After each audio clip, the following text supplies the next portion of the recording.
Vamos a ir a la palabra del Señor. Hemos estado desafiados por la palabra. Esta semana yo le oré a Dios y le dije: Señor, hemos tenido dos tremendas palabras, enseñanza de formación, que son bases, que son fundamento de nuestra fe. Danos esta semana una palabra de fe, una palabra así que la gente diga amén, gloria a Dios, y que salga motivada. Y le oraba a Dios: Señor, dame una palabra. Esa palabra a la gente le gusta, que Dios está contigo, que te va a bendecir. Y todo eso es verdad, solo que no siempre Dios nos da esa palabra. Y oré a Dios, y Dios puso algo en mi cabeza, y yo: Señor, no, esa palabra no, Señor, otra vez. Porque la palabra nos desafía. A mí me desafía. Cuando yo estoy escudriñando la Escritura y veo que Dios está ministrando mi vida, yo digo: Señor, esta palabra es dura, desafiante, pero es necesaria. Y justamente Dios puso en mi corazón esta palabra. Hemos estado hablando en los mensajes anteriores que Dios quiere tratar con nuestro carácter. Y cuando hablo de carácter, no estoy hablando del temperamento, que es diferente, sino que el carácter es el sello de cada persona. El carácter es lo que haces en secreto y lo haces sin que nadie lo sepa. Y el carácter que Dios quiere formar en nosotros es el carácter de Cristo, porque nosotros somos la expresión de Cristo. Y Él quiere que le expresemos no solamente cuando estamos en público, sino que le expresemos en todo momento, porque Él decidió formar su carácter en nosotros. Si usted no escuchó este mensaje, búsquelo. Hace 3 semanas atrás lo predicamos. La semana pasada estuvimos enseñando otro fundamento de nuestra fe, y justamente hablamos del misterio. Porque dice la Escritura en el libro de Efesios, hablando el apóstol Pablo: porque a mí se me ha dado esta gracia, hay una gracia, de anunciar el evangelio de las inescrutables riquezas de Cristo, y de aclarar cuál es el misterio escondido en Dios desde los siglos. Y estuvimos hablando de ese misterio, y Pablo nos reveló por la palabra cuál era el misterio.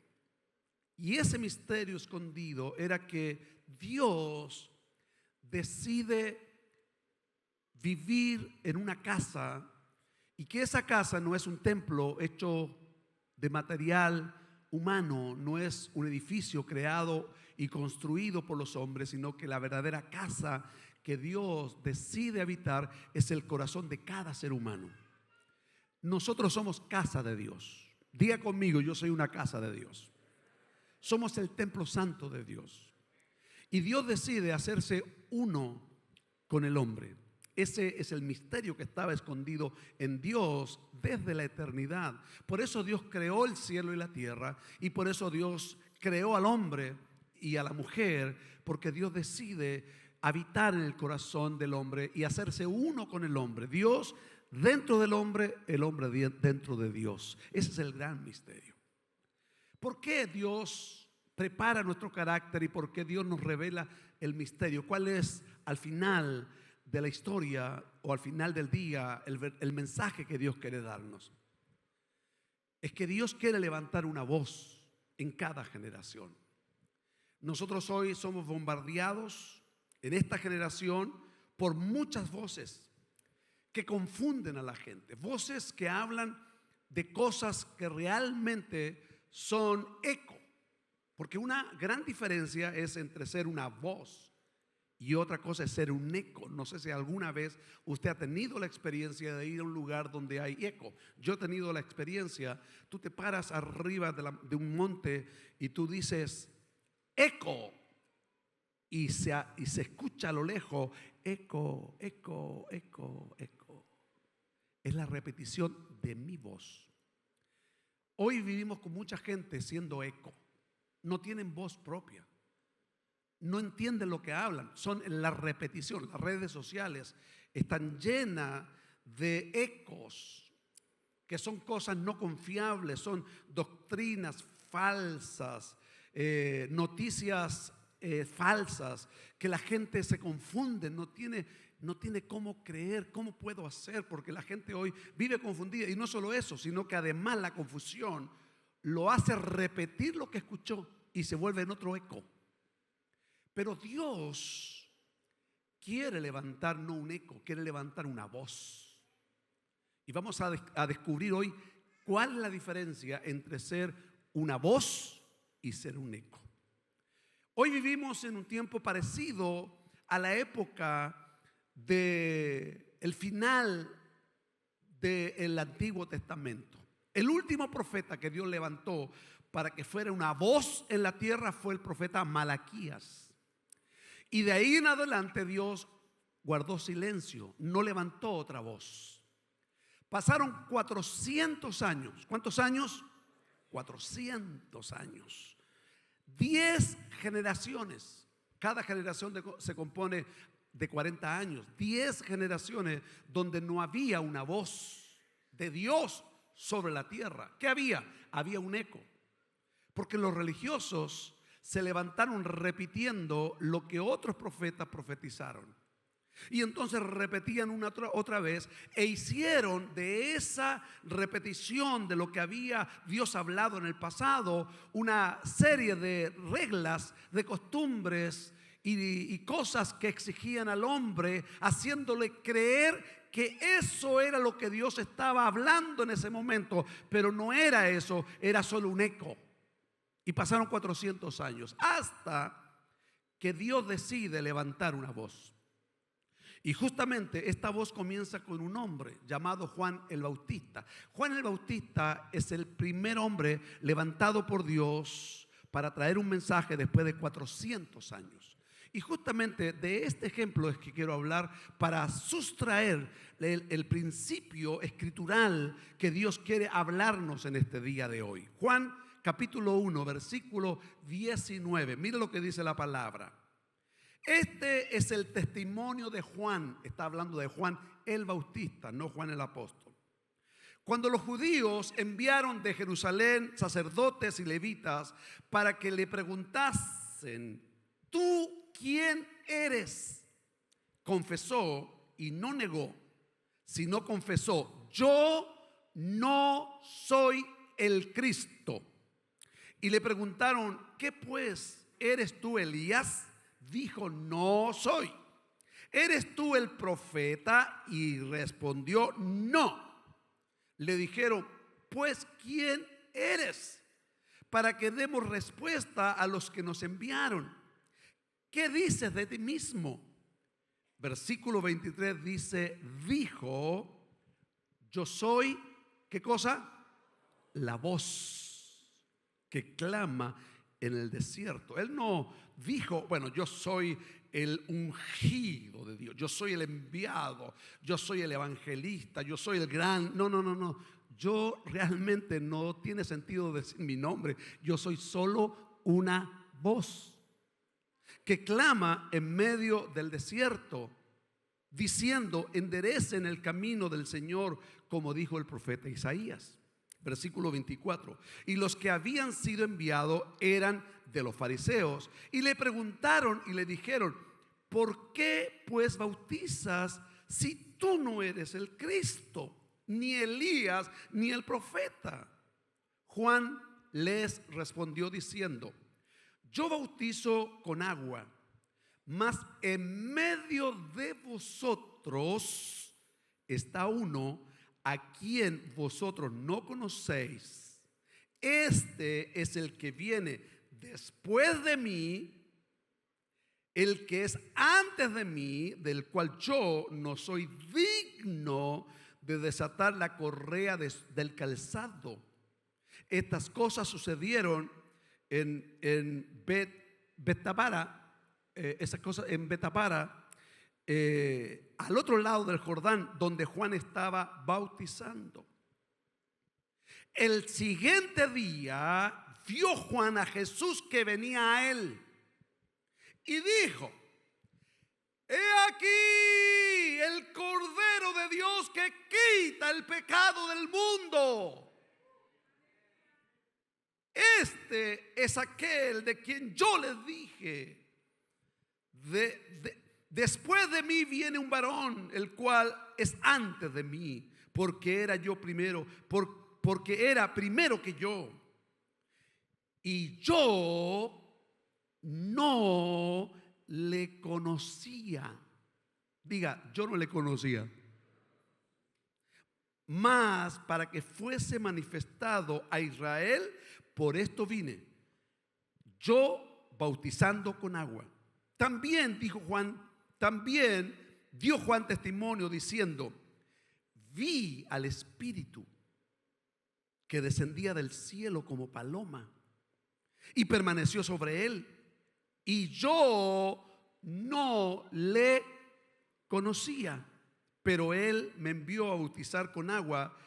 Aquel me dijo: sobre quien vea descender el Espíritu y que permanece sobre él, este es el que bautiza con el Espíritu Santo. Y yo le vi y he dado testimonio de que este es el Hijo de Dios. Esta es la palabra que vamos a usar como base. En primer lugar, tengo que explicar que Juan era primo de Jesús. Por lo tanto, Juan era hijo de una mujer llamada Elizabeth, prima de María, a quien el Espíritu Santo usó su vientre para engendrar a Jesús. Por lo tanto, humanamente, Jesús y Juan el Bautista eran primos. Se pasaron la niñez, se criaron juntos. Ellos hacían travesuras en la niñez. Ellos fueron a aventuras cuando eran adolescentes y pasaron la juventud. Toda la vida se la pasaron juntos. Por lo tanto, Juan sabía quién era su primo, pero nunca vio en su primo lo que realmente él era. Hasta el día en que él fue a bautizar y confrontado, dice la palabra que él les dijo a los religiosos: está entre vosotros. ¿Cómo Juan podía saber que había alguien entre vosotros que era el Mesías? Solo por revelación del Espíritu Santo. Entonces, cuando Juan dice: yo soy la voz, una voz necesita tener revelación del Espíritu Santo. Nadie puede ser una voz hablando lo que le parece, lo que a él cree o lo que opina, o lo que el común de la gente está diciendo. Una persona que se levanta como una voz debe ser sensible a la voz del Espíritu Santo. Y Juan era sensible a la voz del Espíritu Santo, porque él les dijo a los religiosos: está entre vosotros alguien que vino después de mí, pero realmente él existe antes que mí. Está hablando de aquel que existió desde la eternidad. Y entonces dice la palabra que Juan les dice a ellos: yo no le conocía. Lo dice dos veces: yo no le conocía. Porque Juan era una voz que se levantó a pregonar el mensaje del Mesías, aunque Juan humanamente no sabía quién era, pero en el Espíritu sabía que estaba.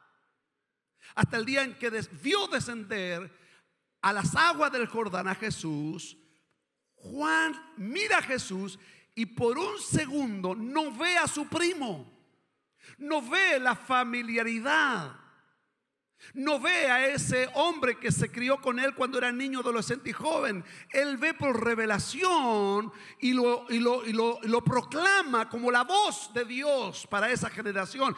He aquí el Cordero de Dios que quita el pecado del mundo.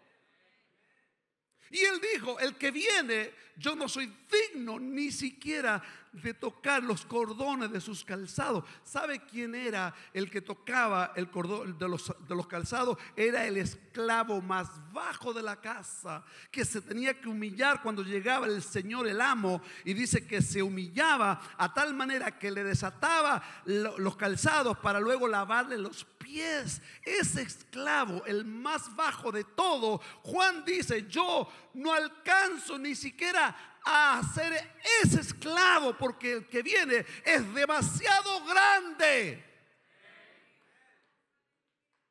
Aleluya. Y cuando aparece, él no se da cuenta que el que venía era su primo. Dejó de ver a su primo y por el Espíritu y por revelación del Espíritu Santo vio al Cordero de Dios que quita el pecado del mundo. Y dijo: este es el que había de venir.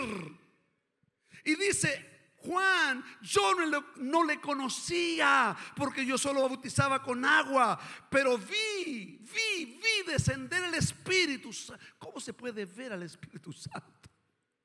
Tiene que haber una percepción espiritual profunda para ver al Espíritu Santo. Y él dice, Juan dice: yo vi descender al Espíritu Santo sobre él, y vi que el Espíritu Santo se puso un tiempo sobre él, y el que me envió como la voz me dijo: el día que vea descender al Espíritu Santo sobre una persona y que el Espíritu Santo permanezca sobre esa persona, ese es. Y Juan dijo: este es el que bautiza con el Espíritu Santo, porque este es el Hijo de Dios. Aleluya. Juan era la voz que no hablaba de sí mismo, hablaba de aquel que lo envió, porque Juan no solo era el mensajero, sino que Juan era el mensaje. Diga conmigo: Juan era el mensajero. Dígalo conmigo: Juan era el mensajero, pero también era el mensaje. Porque Juan dice que siendo de una buena familia, él era hijo de un sacerdote, era hijo de una mujer que era familia del rey David, porque Jesús era descendiente del rey David humanamente. Se supone que si era hijo del rey David, toda la descendencia de David era gente acomodada. Pero ¿qué hizo Juan? Juan dejó su arrogancia y su orgullo, se separó de la familia porque no quería usar el nombre y la conexión que tenía como familiar del rey David, sino que él se fue al desierto y se vistió de piel de camello. Dejó las túnicas carísimas que suelen usar los descendientes de un rey y se vistió de piel de camello, y no comía en restaurantes ni comía manjares, sino que dice que comía la comida silvestre, la miel del campo. ¿Por qué él hizo eso? Porque él no quería aparentar que él era el que iba a presentar a Jesús. Él dijo: yo solo soy una voz que clama en medio del desierto, y que fui enviado para decir que enderezaran el camino. Aleluya. Y esa es la voz que hoy la gente necesita. Eso es lo que la gente hoy necesita escuchar, que sus caminos sean arreglados. Pero para eso, como iglesia, no solamente debemos tener el mensaje, sino que debemos ser el mensaje. ¿Cuántos dicen amén? Ahora escucha esto: decir el mensaje es tarea fácil, pero ser el mensaje es muy difícil, porque a veces tienes que hacer algo que a ti no te gusta, que no es lo que estás buscando, no es lo que has soñado. La Biblia nos da un ejemplo del profeta Oseas. En su casa lea el libro del profeta Oseas. El profeta Oseas era un muchacho joven con sueños de tener una linda esposa, de tener lindos hijos y de tener una hermosa familia. como todo muchacho aspiraría en su vida normal. Sin embargo, era un profeta, era la voz de Dios. Y cuando Dios llama a Oseas y le habla, le dice: Oseas, quiero que seas mi voz para el pueblo de Israel. Señor, ¿y qué tengo que decirle a Israel? No le vas a decir nada. Tu vida será el mensaje. Te casarás, pero te vas a buscar una mujer prostituta. Señor, ¿cómo eso vas a hacer? Te vas a buscar una mujer prostituta. Y Oseas, en obediencia a la palabra, se fue a buscar entre los prostíbulos una mujer prostituta, la trajo a su casa, la dignificó, la restauró, le ayudó, le dio dignidad y la hizo su esposa. Y entonces Oseas pensaba: no es tan difícil. Pero pasando el tiempo y teniendo un hijo, esta mujer que había sido restaurada, dignificada y que había sido convertida en una señora, esposa de Oseas, volvió a abandonar a Oseas y volvió a ser una prostituta. Oseas pensó: seguramente ya aquí terminó mi tarea, y no fue así, porque Dios le dice: Oseas, quiero que vayas otra vez a los prostíbulos y busque a esta mujer, la perdones, la restaures y la traigas a tu casa, y que vuelva a vivir dignamente como tu esposa. Él lo hizo y vino la mujer, volvió a ser dignificada, restaurada, volvió a tener un hijo y regresó otra vez a la prostitución. Y ahí entonces Oseas le dice a Dios: ¿y qué hago ahora? Vuelve otra vez a los prostíbulos, búscala, perdónala y restáurala, dignifícala y vuélvela a ser tu esposa. ¿Por qué Dios hace esto con Oseas el profeta? Porque el profeta no solo sería un profeta que va a vociferar un mensaje, sino que ahora el profeta, su vida sería el mensaje. ¿Y cuál era el mensaje que Dios estaba queriendo entregarle a Israel a través del profeta? Que Dios sería un Dios restaurador de su pueblo, perdonador de su pueblo, los traería por el buen camino, y que aunque su pueblo se apartara de él, Dios volvería a perdonarlos y volvería a restaurarlos y volvería a traerlos a la santidad. Y aunque el pueblo se fuera por tercera vez, Dios está diciendo: yo los voy a volver a perdonar, los voy a volver a restaurar y los voy a volver a traer. Oseas no solo era la voz que daba un mensaje, sino su vida era el mensaje. Y hoy necesitamos una iglesia que no solo tenga un mensaje, sino que sea el mensaje. Y aquí está lo difícil.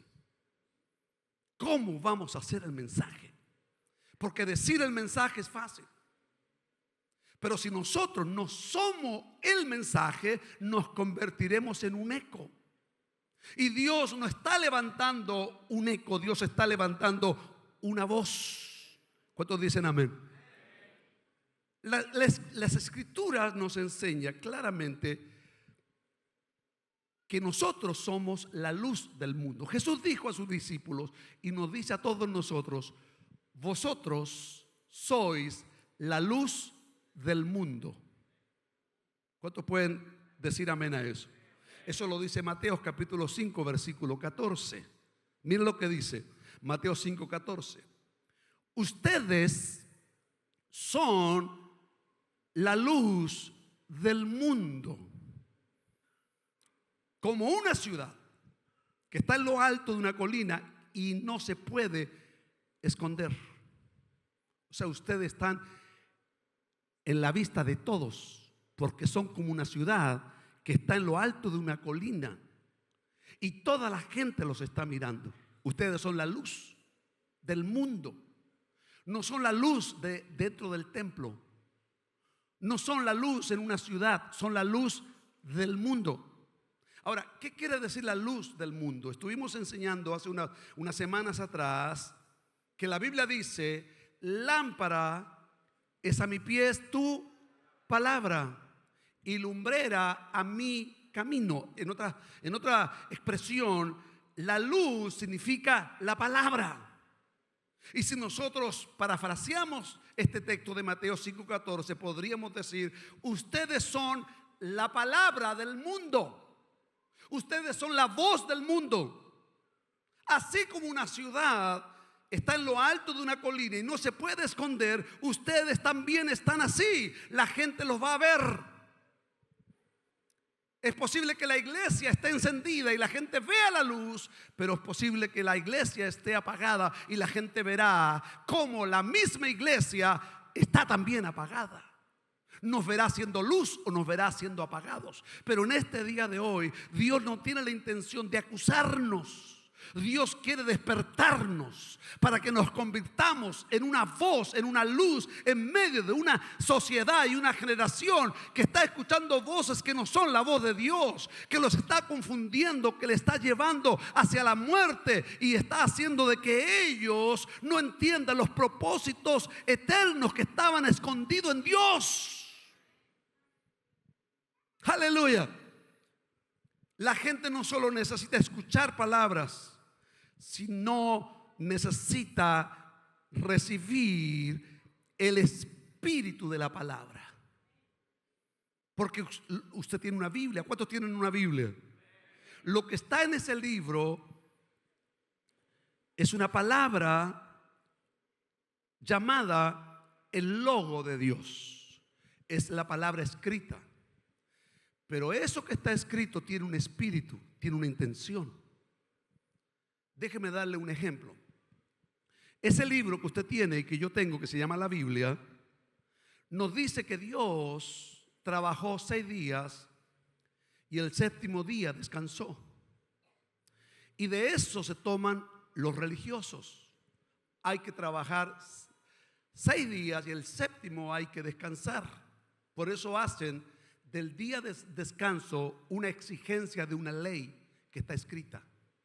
Pero esa ley que está escrita tiene un espíritu, tiene una intención.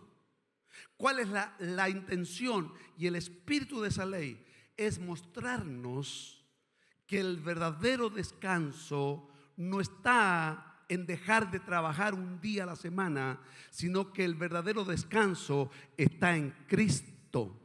Porque Cristo es el verdadero descanso para el ser humano. Jesús lo ratifica cuando vino a la tierra y dijo: venid a mí todos los que estáis cargados y trabajados. Y no está hablando del trabajo de los quehaceres de la tierra, está hablando del cansancio por causa del pecado. Todo el que esté agobiado, cansado, aburrido por causa del trabajo que te hace hacer el pecado, vengan a mí porque yo les daré descanso. Yo soy el verdadero sábado, que los judíos lo ven como una ley de un día sábado. Yo soy el sábado. Esa es la intención de esa ley. Entonces, toda la Biblia tiene un espíritu, tiene una intención. Y es posible que si nosotros no tenemos la revelación de esa intención, no tenemos la revelación de ese espíritu, podemos comunicar una palabra corriente, una palabra que solo es letra. Y la escritura dice que la letra mata, más el espíritu que está en la palabra, la intención que está en la palabra, es lo que te produce vida. Y yo no quiero vivir esa palabra solo como letra, como mandamiento. Y le digo a Dios, y le decía ayer a Dios, buscando esta palabra, le decía: Señor, ayúdame para que esa palabra penetre en mi espíritu, esa palabra se haga carne. Por eso a veces Dios nos lleva por caminos desconocidos, situaciones inexplicables, porque Dios quiere quebrantar nuestra carne para que nuestro espíritu sea sensible a la voz que Dios quiere que anunciemos, como lo hizo Juan. Por eso a veces, hermanos amados, Dios permite ciertas situaciones porque los hombres somos muy materialistas. Cuando Dios nos da una palabra, pero paralelamente a eso nos llenamos de bienes materiales y nos llenamos de cosas que son parte del diario vivir. Hacemos de esas cosas el principal objetivo de nuestro mensaje, cuando nuestro mensaje solo debe ser proclamar al Cordero de Dios que quita el pecado del mundo. No hay otro mensaje, ni aunque yo sea conocido y consiga que me sigan 5 millones de personas, eso no puede desviar mi atención. Mi única intención es que el mensaje de Cristo sea conocido, que el Cordero de Dios que quita el pecado del mundo sea deseado por las personas, que el descanso que es Cristo, la gente lo desee tener. Aleluya. Yo no sé si hoy Dios se le ocurriera mandar a todos los predicadores, incluyéndome a mí, a vestirnos de cuero de camello y comer comida silvestre para que podamos proclamar a Cristo. Estaríamos dispuestos a hacerlo. Yo no sé cuántos de nosotros estaríamos dispuestos a deshacernos de las cosas materiales y decir: Señor, yo no ostento a tener una mayor riqueza en esta tierra, porque yo solo soy la voz. Pero Dios en su misericordia nos permite tenerla. Pero llega el momento en que Dios va a traer la mayor cosecha a esta tierra, la mayor cosecha de almas. Y solamente la iglesia que esté preparada para recibir la cosecha será la iglesia que va a contener esa cosecha. Y yo quiero ser parte de esa iglesia que contiene la gran cosecha a nivel mundial. Esta palabra sé que es una palabra incómoda, pero es necesaria. Por eso es necesario ser el mensajero que tiene una voz, pero también ser el mensaje. Porque la veracidad del mensaje lo determina el mensajero, que libera su espíritu correcto para entender la Escritura y que la revelación de la Escritura se hace carne. Y esto es a nivel individual, cada uno de nosotros individualmente. Nadie puede culpar a otro. No, pero es que en la iglesia donde estoy, no, pero en la casa donde vivo, no, pero el trabajo que tengo, no, pero las circunstancias que me están rodeando. No, individualmente necesitamos determinar ser la voz. Así estemos en el desierto. ¿Dónde vivía Juan el Bautista? En el desierto. Es posible que tú estés viviendo un desierto, pero eso no te anula ser la voz de Dios. Es posible que te vistas con cuero de camello y comas cosas totalmente naturales, no tienes ni para comprar los manjares, pero eso no te anula ser la voz de Dios. Seas una persona con muchos recursos o con pocos recursos, eso no determina si eres la voz. Tú eres la voz de Dios porque Dios decidió escogerte como su voz en medio de una generación totalmente viviendo en las tinieblas. ¿Cuántos pueden decir amén a esa verdad? Individualmente, como matrimonios, como iglesia, debemos ser el mensaje. Hay una escritura que el apóstol Pablo dice, Efesios capítulo 3 versículo 8.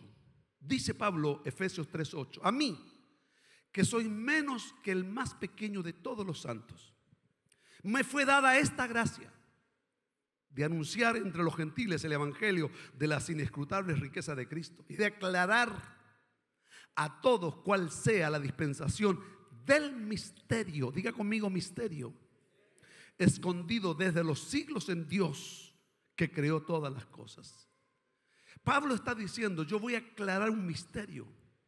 Estuve escondido por todos los siglos en Dios, pero ahora a mí se me ha dado la gracia de revelarlo. Y ahora Pablo lo revela en Efesios 2:19. Y este es el misterio. Este es el misterio revelado, el misterio escondido desde los siglos en Dios. Efesios 2:19. Así que ahora, esta es la revelación del misterio, los gentiles ya no son unos desconocidos ni extranjeros, son ciudadanos junto con todo el pueblo de Dios, son miembros de la familia de Dios. ¿Sabe lo que quiere decir que somos de la familia de Dios? ¿Qué es lo que te identifica que tú eres de una familia? Cuando una persona tiene duda, ¿será este parte de mi familia? Le vamos a hacer un examen de ADN. Y entonces se saca sangre o lo que sea y luego viene el resultado. 99.9% tiene tu ADN, es tu familia. ¿Qué está diciendo? Que Dios decidió hacernos a todos nosotros su familia, que ahora poseemos el ADN de Dios.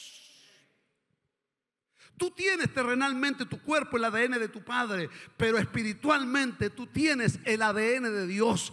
Dios habita en ti porque tienes su ADN. Eres familia de Dios. Versículo 20. Juntos constituimos su casa. Y no solo eso, sino que formamos un templo santo. ¿Qué está diciendo Dios? Que el misterio escondido desde la eternidad en Dios, ese misterio se reveló, y este es el misterio, que Dios decidió habitar en cada uno de nosotros, haciendo de nosotros su casa, haciendo de nosotros su templo santo. Y no solo Él decidió habitar dentro de nosotros, sino que nosotros habitemos dentro de Él, que seamos uno con Él. ¿Cuántos son uno con Cristo? Ahora escuche esto. En el jardín de Edén, Dios forma la primera pareja, Adán y Eva. Dios formó a Adán del polvo de la tierra, sopló aliento de vida y fue un ser viviente. Luego dice Dios, para formar a la mujer, no tomó del polvo de la tierra, sino que hizo que el hombre cayera en sueño. Diga conmigo, el hombre cayó en sueño. Ese hecho de que el hombre haya caído en sueño tipifica la muerte. Y dice que de su costado sacó una costilla y con la costilla formó a una mujer. Este hombre y esta mujer representan el misterio, que es el hombre tipificando a Cristo y la mujer tipificando a la iglesia. ¿Dónde estaba la iglesia antes de existir? Estaba dentro del hombre. Eso quiere decir que la iglesia nace en Cristo el día que Cristo fue crucificado. Ya la iglesia estaba en el costado de Cristo, porque cuando se le enterró su lanza, de ahí del costado salió agua y sangre. La sangre es la sangre redentora y el agua es el agua santificadora. Y entonces dice la Biblia que el hombre y la mujer estaban en el huerto de Edén y eran uno para Dios. Por eso Génesis capítulo 5 versículo 2, versículo 1 y 2 dice que Dios decidió llamarlos a ellos. Si podemos buscar Génesis capítulo 5, mira qué interesante lo que está diciendo la escritura.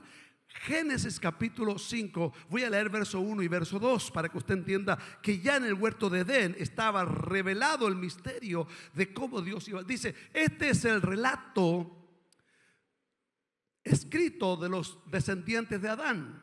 Voy a leerlo desde aquí. Cuando Dios creó a los seres humanos, los hizo para que fueran semejantes a Él mismo. Sigamos.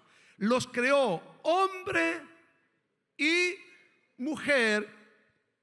Los creó hombre y mujer y los bendijo y los llamó humanos. Esa versión es una versión diferente, pero dice, y llamó el nombre de ellos Adán, porque Adán significa humanos. ¿Cómo se llamaba él? ¿Cómo se llamaba el hombre? Adán. ¿Y cómo se llamaba la mujer? Adán. Si ponemos la versión Reina Valera, tanto el nombre de él como el nombre de ella era Adán. Mire, escuche esto. ¿Cómo la mujer llega a llamarse Eva? En el capítulo 3, ahí está, ellos, Adán, el día en que fueron creados, fueron llamados Adán. Vamos a poner el versículo completo. Dice la palabra, varón y hembra los creó y los bendijo y llamó el nombre de ellos Adán. ¿Cómo se llamaba el hombre? Adán. ¿Cómo se llamaba la mujer? Adán. Adán versión hombre, Adán versión mujer, porque Adán significa el hombre, no un hombre, el hombre. Entonces para Dios el hombre era tanto el hombre como la mujer, y a los dos les llamó Adán. En el capítulo 3 de Génesis, cuando ya el hombre pecó y fue desechado del huerto de Edén por causa del pecado, el hombre ya era un ser caído. El hombre ya era un ser desechado de la gloria de Dios a causa del pecado. Fue Adán el que le puso a su mujer el nombre Eva, no fue Dios. ¿Por qué Adán le puso Eva? Porque Eva significa la madre de todos mis hijos. Quiere decir que el nombre a Eva es un nombre puesto por un ser que ya había caído de la gloria de Dios por causa del pecado. Porque Dios la llamó a la mujer Adán. Porque para Dios tanto el hombre como la mujer eran uno. ¿Por qué para Dios eran uno? Porque Adán y la mujer tipifican a Cristo y la iglesia. Porque para el Padre, Cristo y la iglesia son uno. Cuando usted va a la escritura, el apóstol Pablo dice en el libro de Efesios, en el capítulo 5, versículo 32. Mira lo que dice Pablo hablando de este asunto. Grande es este misterio. Estoy leyendo Efesios 5:32. Grande es este misterio. Diga conmigo, este misterio es demasiado grande. ¿Y cuál era el misterio? Que Dios habitaría con el hombre siendo uno con él. Este es el misterio. Y Juan dice, este misterio de que Cristo va a habitar en nuestros corazones y que nosotros habitamos en él es un gran misterio. Más yo digo esto respecto de Cristo y de la iglesia. ¿De qué está hablando Pablo? De Cristo y de la iglesia. Pero ahora Pablo dice en el libro de Efesios 5:21, aquí está la palabra que Pablo quiere presentar. Él está hablando de Cristo y está hablando de la iglesia. ¿Cómo Cristo y la iglesia será anunciado en nuestra vida matrimonial, en nuestra vida individual y en nuestra vida como iglesia? Mira lo que dice Efesios 5:21. Someteos los unos a los otros. ¿De qué está hablando Pablo aquí? Del matrimonio. Someteos los unos a los otros. Es un sometimiento de la misma forma como la iglesia se somete a Cristo y Cristo se somete a la iglesia. Por lo que Él prometió, Él lo va a cumplir. Entonces aquí está diciendo Pablo, someteos los unos a los otros. Está hablando del matrimonio. Es un sometimiento recíproco. No es un sometimiento, si tú te sometes yo me someto. No, si tú te sometes tú primero, yo no. Es aquí, yo me someto porque yo soy el mensaje. Y es un sometimiento recíproco, porque cuando en un matrimonio ambos se someten recíprocamente, que están anunciando el mensaje que así como Cristo se somete a la iglesia se somete a Cristo en el temor de Dios. ¿Cuál es el verdadero sentido del sometimiento recíproco? Solo el temor de Dios. Versículo 22. Las casadas, ¿está hablando de las casadas? No, está hablando de la iglesia. Diga conmigo, la iglesia. Las casadas, que es la iglesia, esté sujeta a sus propios maridos. ¿Y quiénes son los maridos? Cristo. Diga conmigo, Cristo. Como el Señor. Porque el marido, ¿quién es el marido? Cristo. Es cabeza de la mujer. ¿Quién es la mujer? La iglesia. Así como Cristo es cabeza de la iglesia, la cual es su cuerpo y Él es su Salvador. Así que como la iglesia está sujeta a Cristo, así también las casadas. ¿Quiénes son las casadas? La iglesia lo esté a sus maridos. ¿Quiénes son los maridos? Cristo en todo. Maridos, ¿quién es el marido? Cristo. Amad a vuestras mujeres. ¿Quiénes son las mujeres? La iglesia. Así como Cristo amó a la iglesia y se entregó. La palabra entregó es la crucifixión. ¿Cómo se entregó Cristo por la iglesia? Muriendo en la cruz del Calvario. Crucifixión. Dice, se entregó, se dejó crucificar a sí mismo por ella. Versículo 26, para santificarla, habiéndola purificado en el lavamiento del agua por la palabra, a fin de presentársela a sí mismo, una iglesia gloriosa que no tuviese mancha ni arruga ni cosa semejante, sino que fuese santa y sin mancha. Así también, como lo hizo Cristo, los maridos. ¿A quién representan los maridos? A Cristo. Los maridos deben amar a sus mujeres. ¿Quiénes son las mujeres? La iglesia. Y asimismo, ama a su mujer, asimismo se ama. Porque nadie aborreció jamás su propia carne, sino que la sustenta y la cuida, como también Cristo a la iglesia. Porque somos miembros de su cuerpo, de su carne y de su hueso. Versículo 31. Y aquí está la clave del mensaje que está hablando Pablo respecto a Cristo y la iglesia. Por lo tanto, dice, por tanto, o sea, todo lo que expliqué, aquí está la conclusión. Por tanto, dejará el hombre a su padre y a su madre y se unirá a su mujer y los dos serán una sola carne. ¿Cuál ha sido nuestro gran problema? Es que hemos pensado que nosotros somos una sola carne porque estamos de acuerdo en todas las decisiones que tomamos en casa. O somos una sola carne porque todos los bienes los tenemos en común. O somos una sola carne porque realmente tenemos los mismos gustos, pero no necesariamente eso es así. Hay una razón cuando una persona con otra se hace una sola carne, y eso lo revela la relación de Cristo y la iglesia. ¿Y qué dice la palabra? Dice la escritura que cuando Cristo fue crucificado, y aquí escuche muy bien porque aquí hay un error que todos nosotros hemos cometido durante años, porque decimos Cristo murió por mí, por lo tanto yo no necesito morir porque Él murió por mí. Eso es una media verdad, porque dice la escritura que cuando Cristo fue crucificado, junto con Él yo también fui crucificado. O sea que Cristo no fue crucificado por mí y yo me quedo esperando, qué bueno que Él fue crucificado y yo ahora tengo la vida eterna. No. Yo no puedo tener la vida eterna si primero yo también no me crucifico juntamente con Cristo. Y no solo fue crucificado con Cristo, sino que cuando Cristo fue sepultado, yo fui sepultado juntamente con Él. Y cuando Él resucitó, yo resucité a una nueva vida juntamente con Cristo.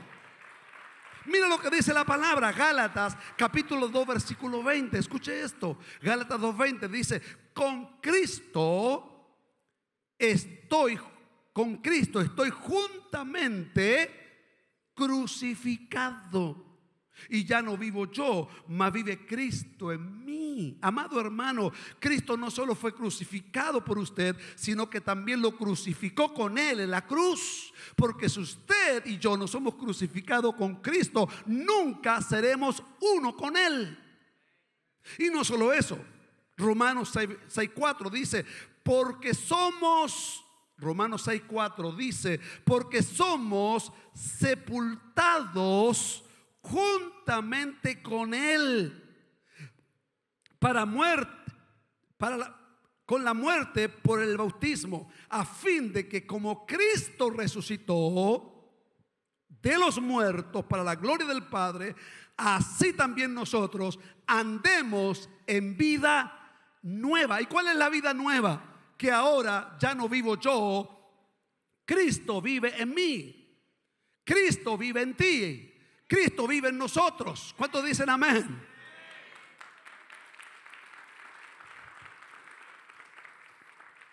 Entonces la única manera de ser uno con Cristo no solo es esperar que Cristo muera por mí, sino yo morir juntamente con Cristo.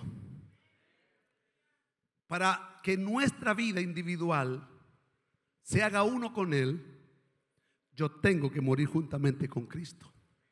Para que nuestra vida matrimonial, el mensaje sea una realidad, ambos tienen que morir Así como la iglesia está crucificada con Cristo y muere con Cristo, así también la iglesia resucita. De la misma manera, el matrimonio, para llegar a ser uno, los dos tienen que morir.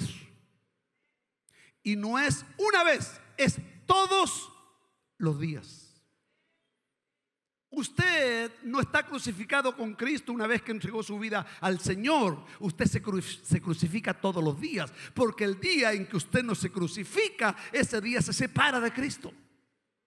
Ya no es uno con Cristo. La crucifixión con Cristo es todos los días, porque todos los días yo tengo que morir para Cristo. Y tengo que morir en Cristo. Y todos los días me sepulto con Cristo. Y todos los días yo resucito con Cristo. Porque eso me hará la voz que Dios necesita para esta generación. Si usted y yo queremos ser la voz, debemos ser el mensaje en nuestra vida individual, en nuestra vida matrimonial, en nuestra vida como iglesia. La crucifixión es todos los días. ¿Cuántos dicen amén? Porque todos los días necesitamos vivir en vida nueva. La vida de Cristo debe habitar en nosotros cada día. Debe haber una estrecha relación entre el Espíritu y la palabra. Usted no puede vivir separado de la palabra. La palabra tiene un espíritu, tiene una intención. Y la intención de la palabra es que nosotros no solo seamos el mensajero, sino que seamos el mensaje. Y para ser el mensaje necesitamos morir todos los días. ¿Cómo logró Oseas, el profeta, ser no solo el mensajero, sino ser el mensaje? Morir a sus sueños, morir a sus anhelos, morir a sus deseos. Porque ningún muchacho desearía casarse con una prostituta.